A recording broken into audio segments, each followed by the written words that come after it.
Bonjour à tous. Ouvrir le volume, mettre l'écran large. En fonction du planning des élèves, des horaires des leçons et des différents niveaux, la constitution des groupes est souvent complexe et rarement idéale. Après l'été, le début de saison. Enfin les retrouvailles. Difficulté majeure, une débutante se joint au groupe déjà avancé et habitué à ce cours depuis longtemps. Observons celle-ci, en évidence peu de notions tennistiques. Les progrès de cette nouvelle élève doivent être rapides et significatifs pour une meilleure acceptation du groupe.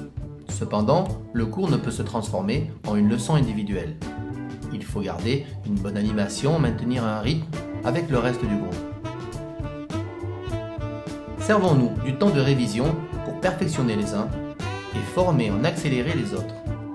Utilisons un ingrédient pédagogique très utile, l'autocritique des élèves.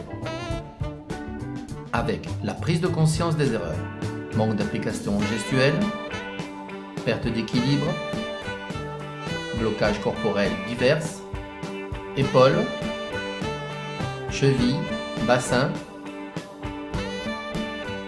Ce travail d'observation est utile à toutes, mais plus encore à notre débutante grâce à l'effet miroir.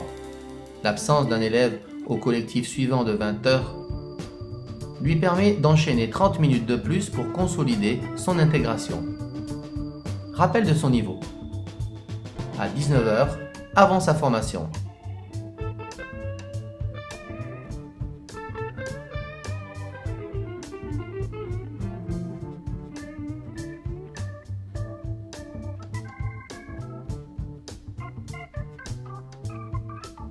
Résultat final après 1h30 de cours.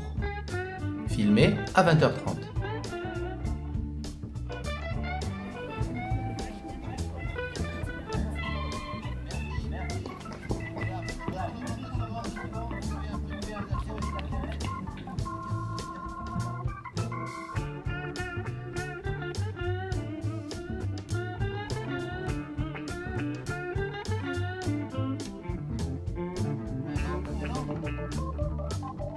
Des automatismes déjà surprenants.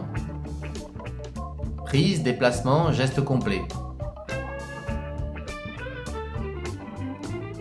Préparation, remise à niveau, finalisation, changement de prise.